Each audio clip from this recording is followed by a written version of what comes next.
Consumer protection is at the heart of Idaho's agency laws. Sometimes it's hard to see the line between what is appropriate and what is illegal when it comes to agency duties. It is important both brokers and licensees understand the duties owed to their clients when they are participating in a limited dual agency transaction with potential complications. To help you navigate through limited dual agency, the following scenarios have been developed. In our first scenario, the agent, Jill, is working with buyers, Jennifer and Carl.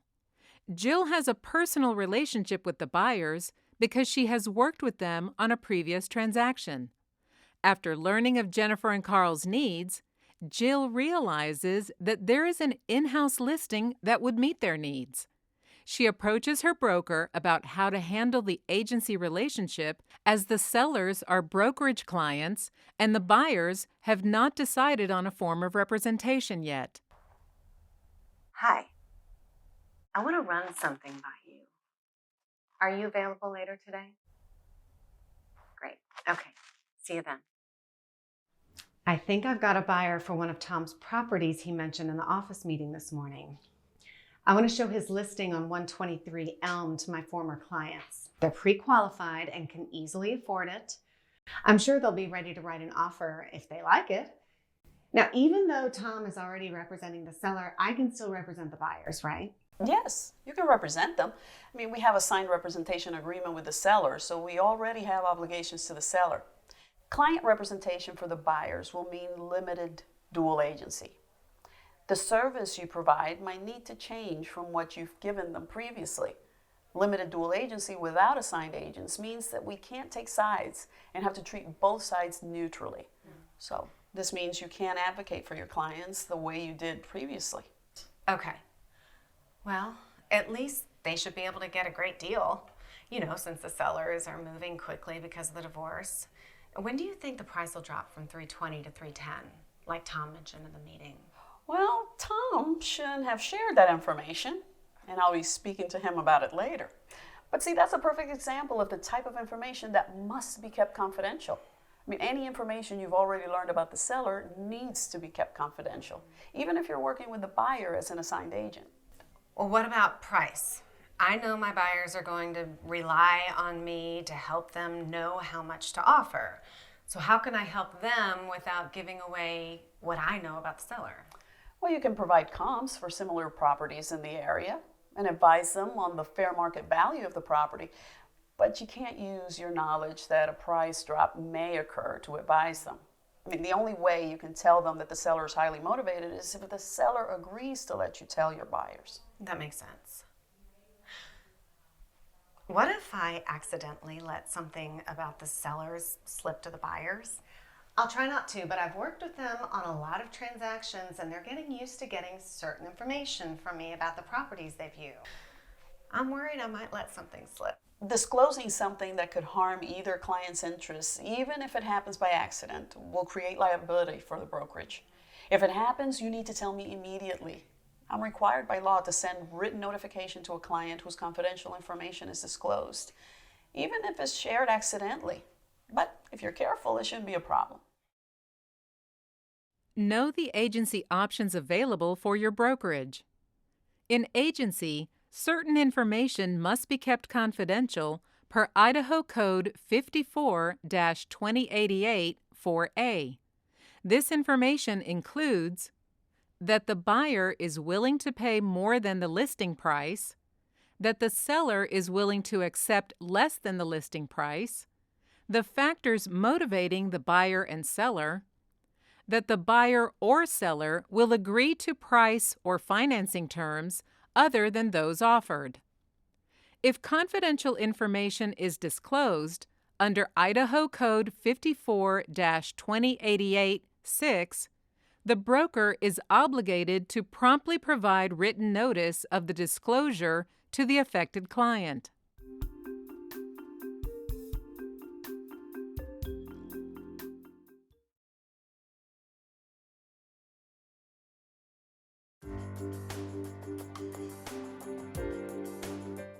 In this next scenario, The agent, Tom, is speaking with a buyer who fell in love with a property he saw at an open house the brokerage held recently.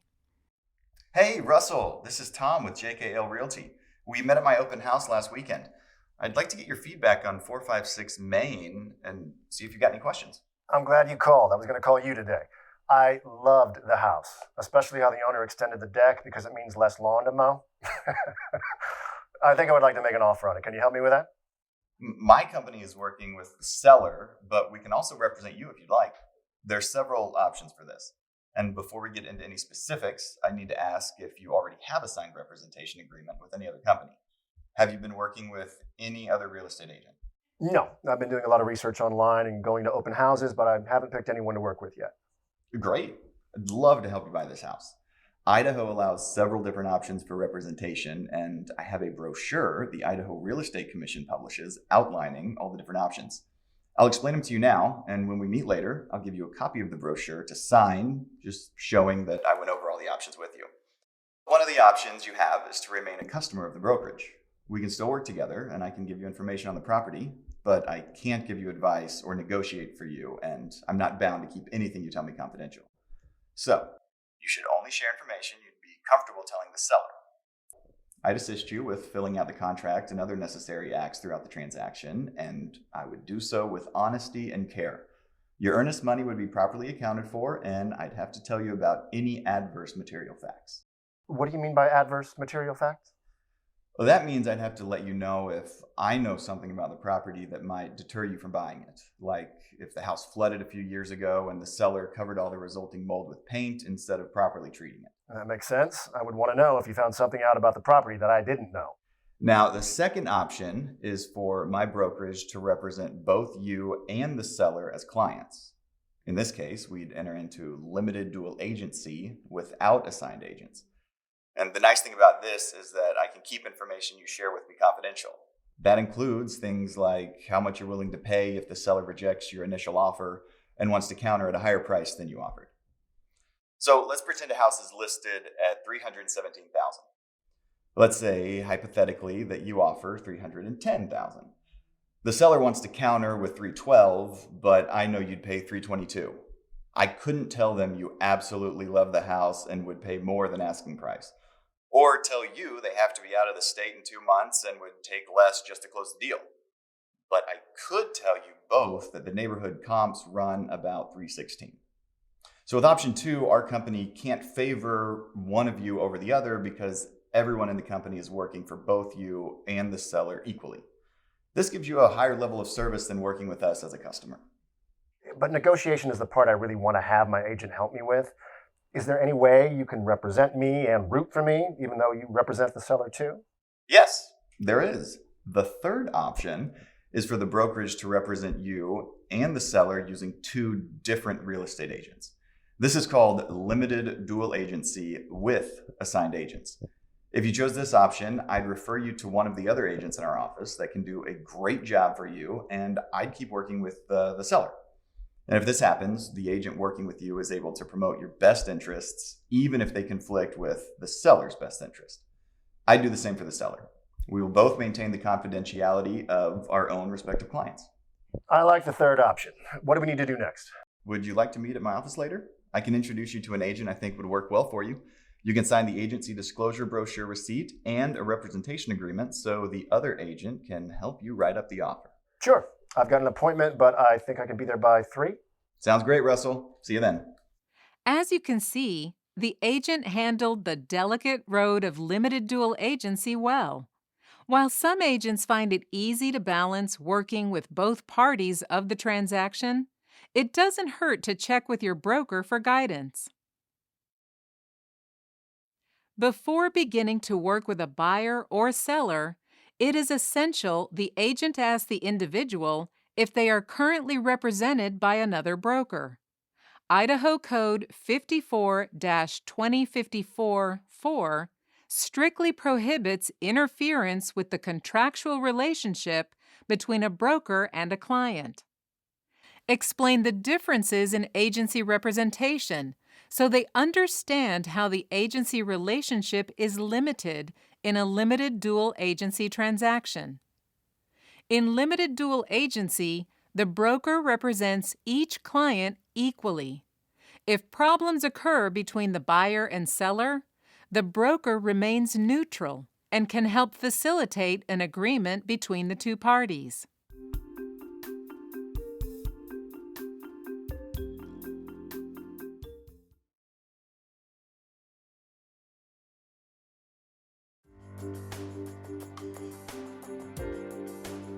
In our final scenario, we'll explore how limited dual agency with and without assigned agents is handled in a brokerage setting.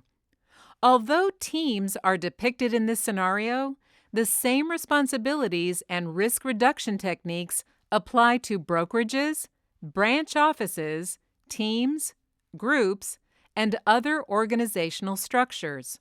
In this scenario, our broker is counseling with agents Jill and Tom, who each run a team within the brokerage.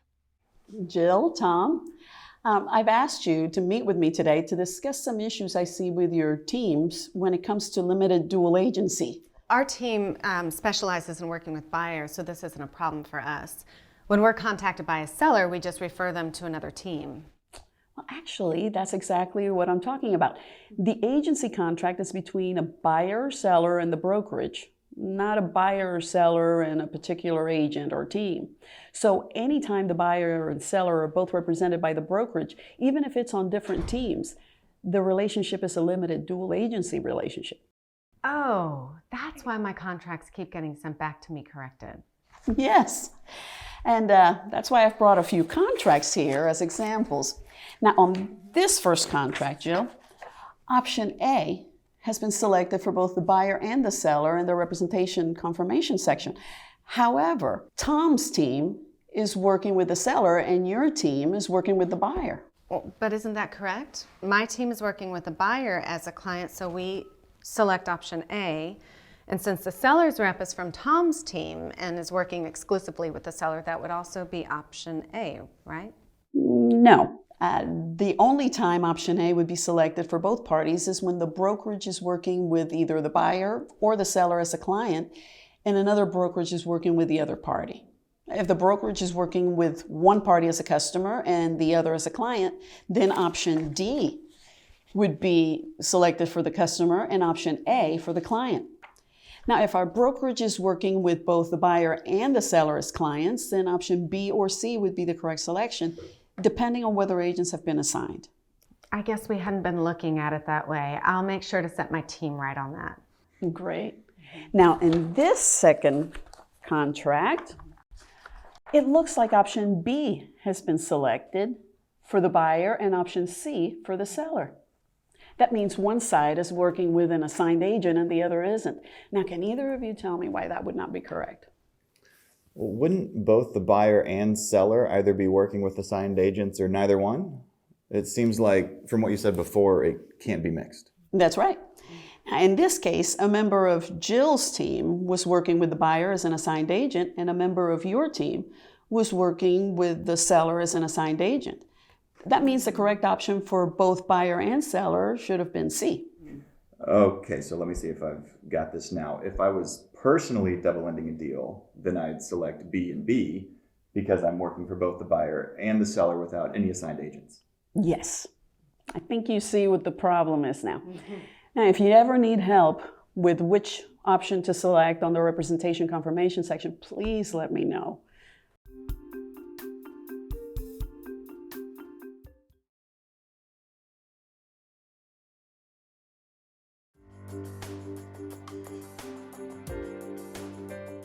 Another concern that I have is that I've heard your teams have been holding regular meetings where listings plus sellers and buyers' needs are discussed.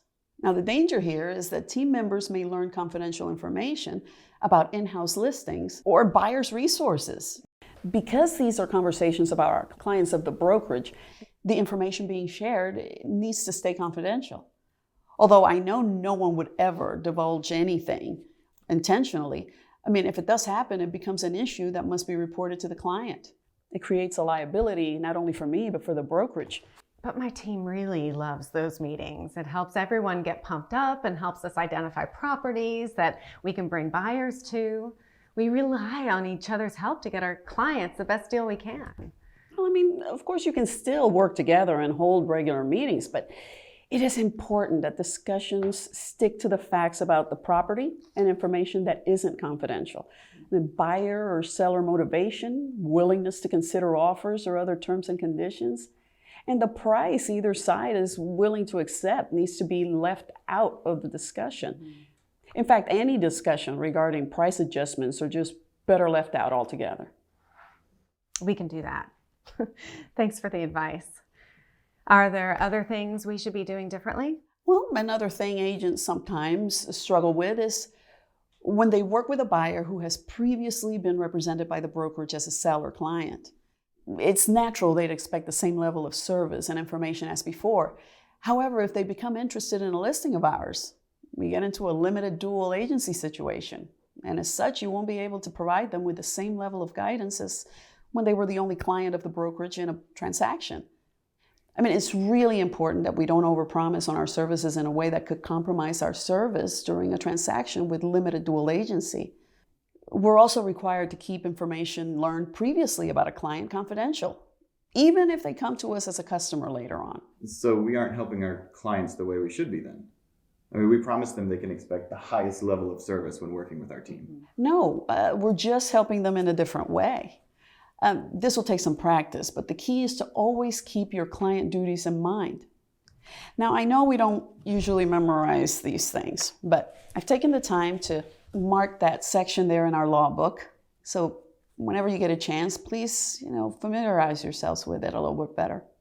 You're still required to perform the terms of your written agreement with your client, to exercise reasonable skill and care, to be honest, to receive and present all written offers and counteroffers, to account for any property and money received, and to assist them in locating a suitable property.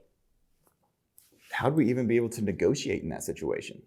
Well, that's one of the ways your assistance to them is limited.